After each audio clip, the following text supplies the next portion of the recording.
ini akan tercakup dalam satu aplikasi nantinya, yaitu Taxpayer Portal namanya. Wow, satu aplikasi untuk seluruh layanan ya.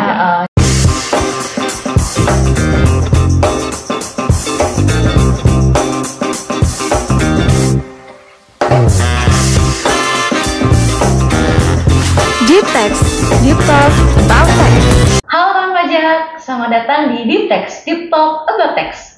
Konten podcast KPP Pratama Malang Selatan yang membahas topik perpajakan yang seru, menarik, dan tentu saja sayang untuk dilewatkan. Nggak terasa nih kita sudah sampai di Deep Text episode 8. Nggak terasa ya, Deep Text 1 sampai 7 ada yang belum nonton? Kalau belum nonton silahkan langsung kunjungi channel kami. Deep Text sudah ada playlistnya loh. Gampang banget kalau mau tonton kami dari episode 1 sampai dengan 8. Deep Text episode 8 tentu saja akan membahas suatu topik yang nggak kalah seru nih dari episode yang sebelumnya. Semua akan kami ulas secara lebih dalam, karena lebih dalam, lebih paham. Bersama saya Dea, tapi tentu saja kali ini saya nggak sendiri nih. Saya ditemani sama penyuluh pajak dari KPP Pratama Malang Selatan, ada Kak Novel. Halo Kak Dea, halo kawan pajak. Ada Kak Hanafi juga. Gimana kabarnya hari ini? Alhamdulillah sehat. Masih semangat ya? Masih semangat, Iya, insya Allah.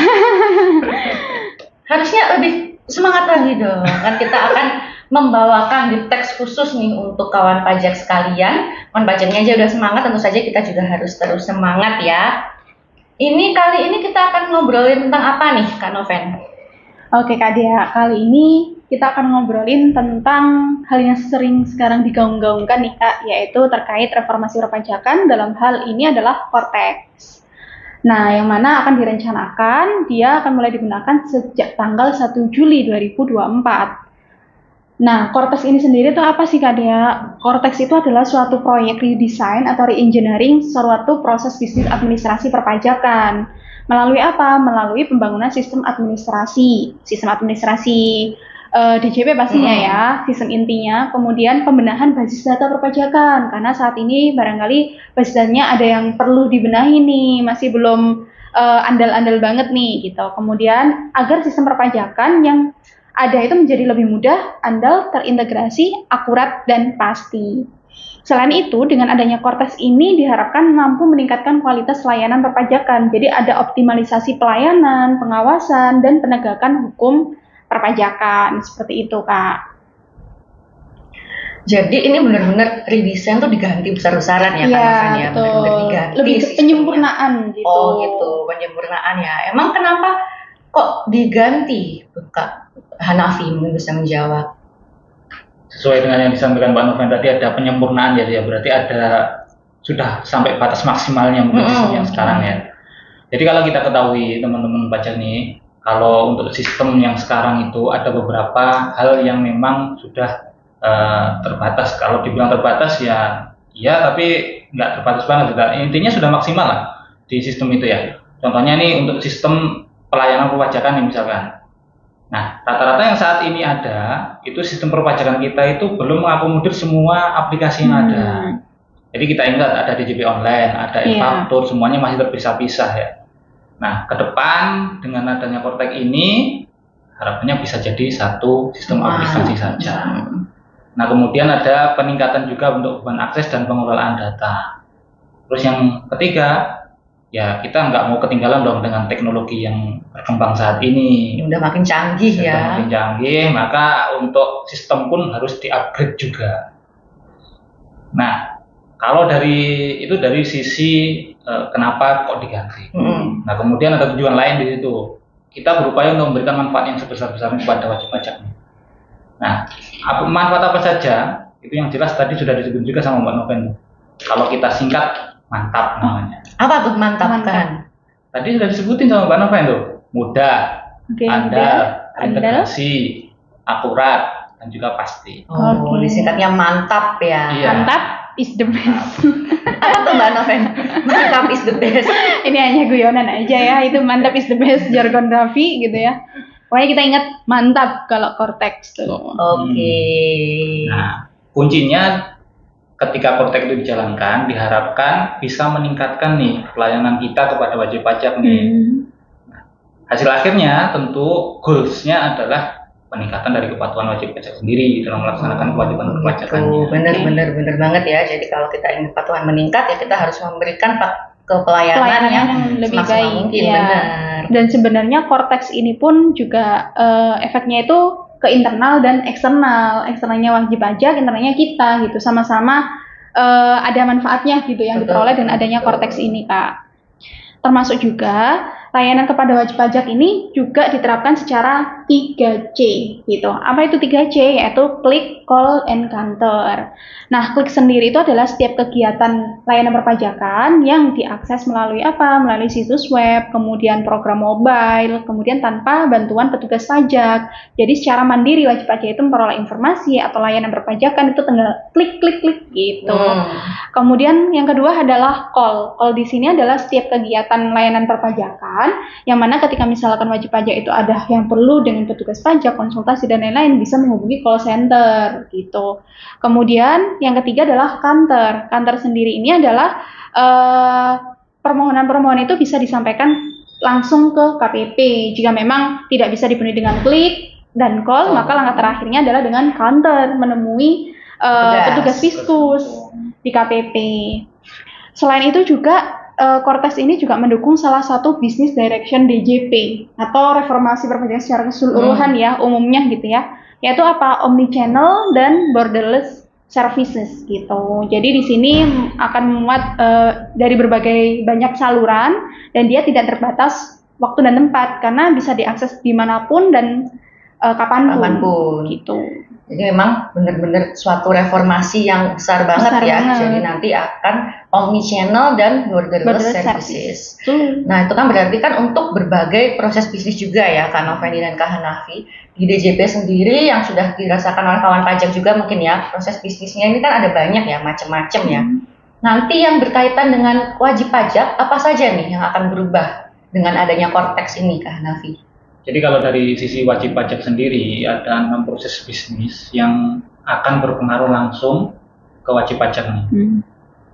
Yaitu ada proses bisnis registrasi, kemudian ada pembayaran, pengelolaan SPT, kemudian layanan perpajakan, kemudian Taxpayer Account Management atau kita singkat TAM. Kemudian ada probis penagihan pajak dan penegakan hukum. Nah, ke-6 proses ini akan tercakup dalam satu aplikasi nantinya, yaitu Taxpayer Portal namanya. Wow, satu aplikasi untuk seluruh layanan ya. Jadi nanti kawan pajak berarti sudah kenalan juga ya ini dengan istilah yang terbaru ini ya. Nanti kawan pajak pakainya adalah Taxpayer Portal ini ya, Kak Hanafi dan Kak Noveni. Jadi akan ada 6 probis yang akan bertransformasi yang berkaitan langsung dengan wajib pajak. Di teks episode 8 ini nih, kita akan bahas proses bisnis yang mana nih, Kak Noven? Dari ke-6 itu ya, Kak. Dari ke-6 itu kita akan membahas proses bisnis yang pertama, yaitu registrasi atau pendaftaran. Karena kan semua langkah harus mulai dari registrasi ya. Awal itu ya. Betul, harus punya identitas dulu, pendaftaran NPWP-nya nih, seperti itu. Untuk proses bisnis registrasi sendiri itu apa kalau mau kita kulik lebih dalam? Oke. Proses bisnis registrasi itu adalah suatu proses bisnis dalam rangka untuk pembentukan, pemutakhiran data, penghapusan, dan juga perubahan status wajib pajak. Tujuannya apa? Dengan adanya proses bisnis, perubahan proses bisnis registrasi ini ya, itu adalah untuk menyediakan data profil wajib pajak yang lengkap, akurat, dan mutakhir, sehingga bermanfaat bagi seluruh proses bisnis yang ada. Karena tujuannya ketika sudah memulai proses bisnis, registrasi nih di awal gitu kan, tadi udah disampaikan terintegrasi gitu. Jadi terintegrasi untuk seluruh proses bisnis yang ada gitu. Langsung sinkron gitulah Kak istilahnya, nggak cuma satu proses ini untuk ini aja gitu nggak. Jadi harapannya memang saling melengkapi satu sama lain gitu. Jadi nanti memang sangat vital ya untuk proses bisnis registrasi itu ketersediaan data di awal nanti akan mempengaruhi proses bisnis yang selanjutnya. Betul. Gitu. Tadi udah sempat dibahas sama Kak Noveni kalau tidak hanya pendaftaran di dalam proses bisnis registrasi. Selain pendaftaran dan lain-lainnya itu apa aja Kak Hanafi cakupan dari proses bisnis registrasi itu? Nah kalau untuk proses bisnis registrasi itu yang utama yang memang pendaftaran NPWP itu langkah pertama kali kan disampaikan tadi. Nah kemudian selain pendaftaran NPWP di situ ada juga pengukuhan PKP.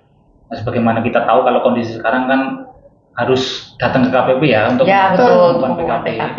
Nah, ke depan itu bisa langsung jadi satu di proses bisnis pendaftaran itu. Nah, kemudian ada juga untuk pendaftaran objek pajak PPB.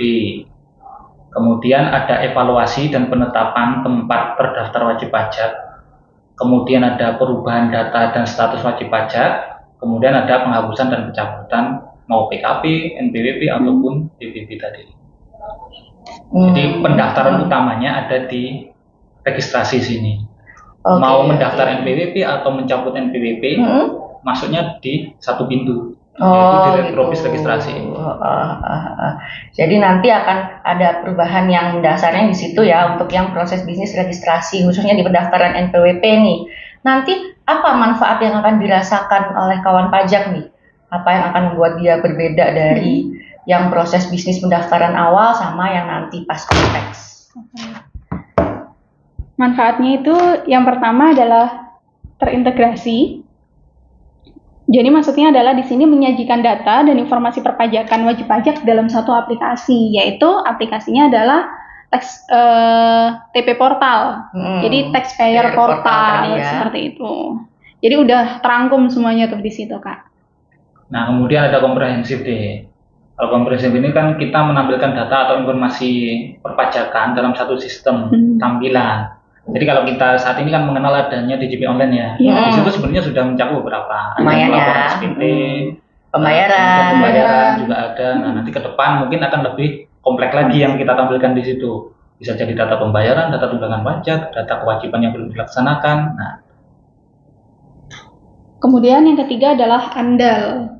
Andal di sini adalah memberikan informasi perpajakan secara akurat, relevan, dan dapat diakses wajib pajak dengan mudah. Jadi betul-betul datanya itu sesuai gitu loh. Yang mereka terima dengan yang Fiskus punya itu sama gitu. Bisa mereka lihat ya. Bisa mereka lihat sendiri tanpa harus datang ke sini, terus minta. Nah, yang terakhir itu tadi kemudahan akses. Nah, yang tadi disampaikan Pak Noven kan ada borderless ya. Kita garis bawahi di situ kalau kemudahan akses.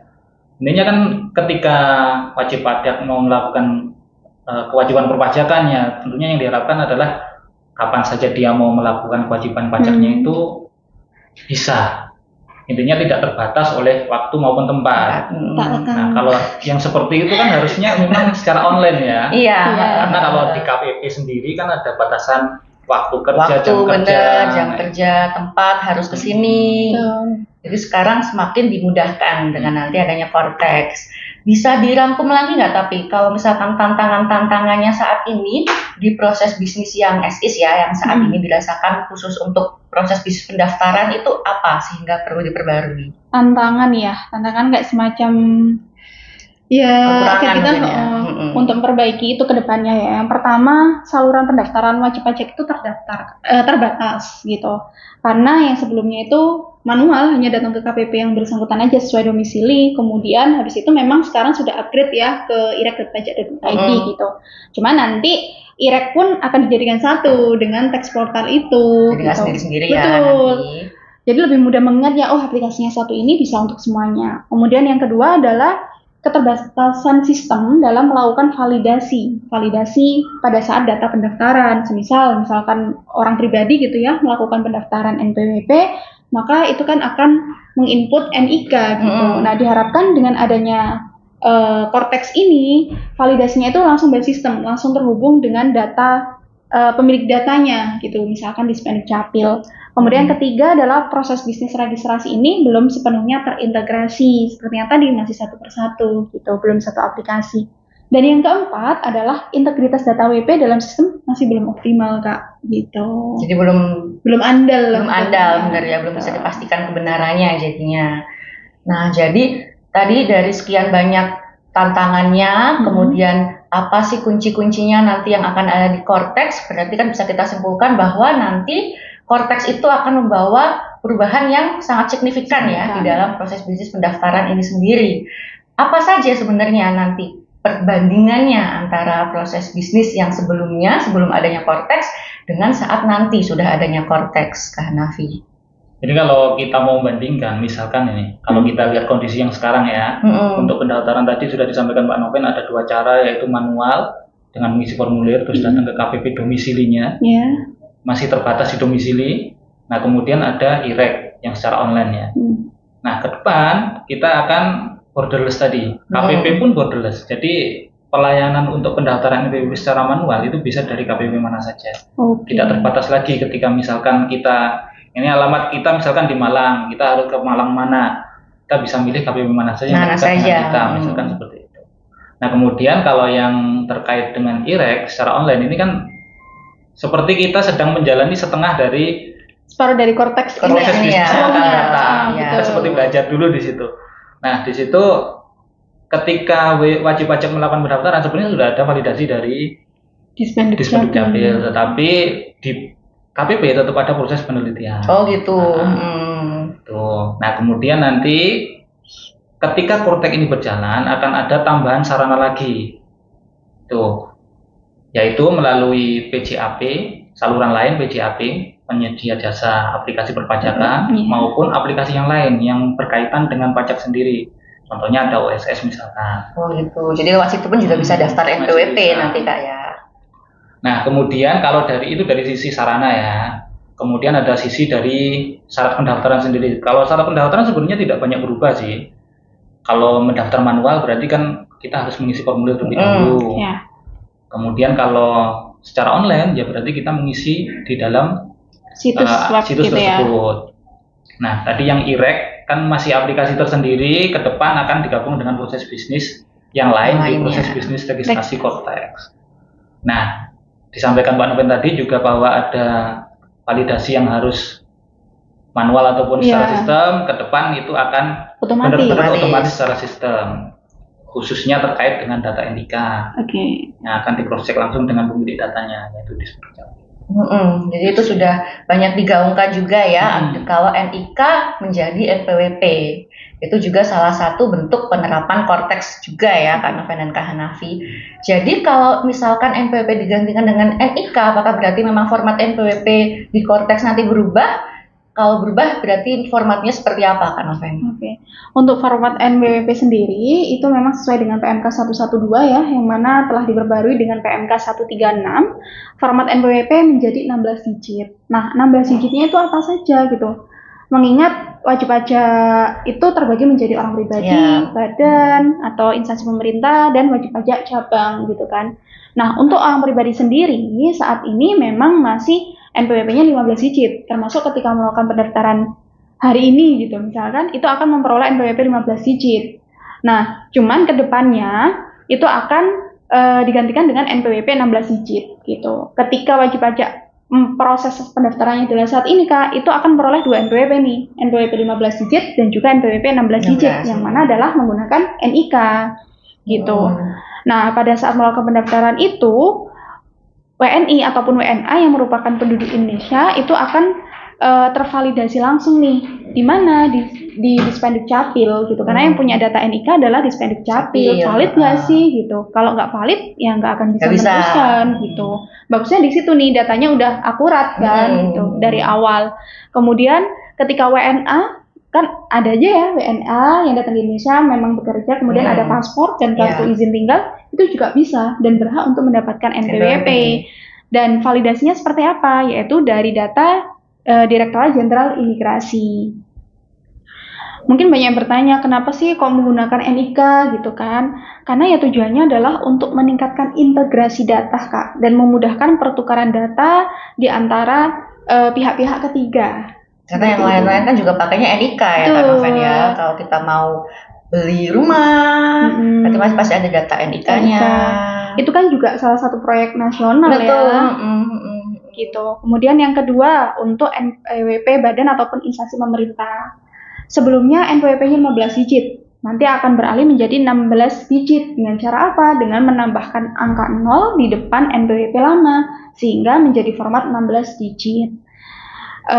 Kemudian untuk yang cabang registrasinya kan melalui pendaftaran NPWP cabang di IREK tuh, outputnya juga bakalan sendiri NPWP cabang, yang mana NPWP-nya itu mirip dengan NPWP pusat, namun di 3 digit terakhirnya itu sebagai penunjuk identitas cabangnya, kayak 001, 002, seperti itu.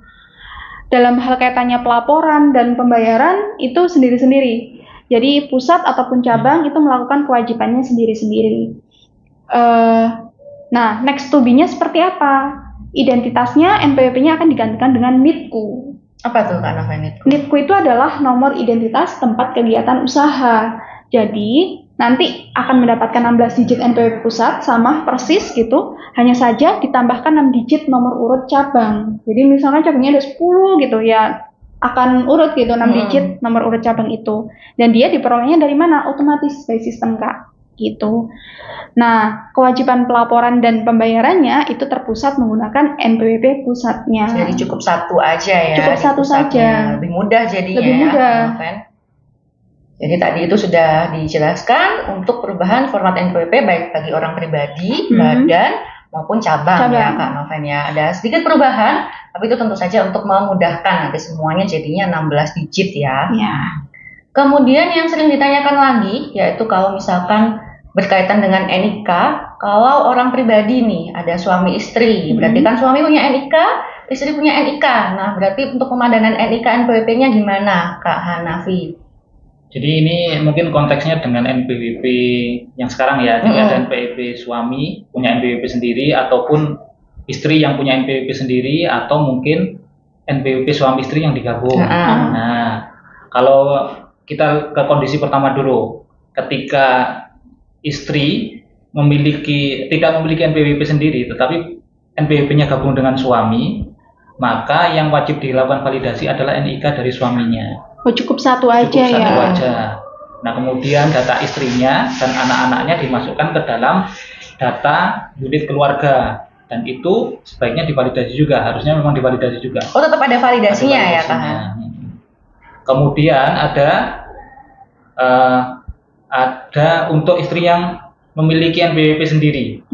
Terpisah berarti dengan suami ya. Terpisah dengan suami. Maka dia wajib melakukan aktivasi sendiri untuk NIK-nya. Nah, untuk data keluarganya berarti cukup dia sendiri saja.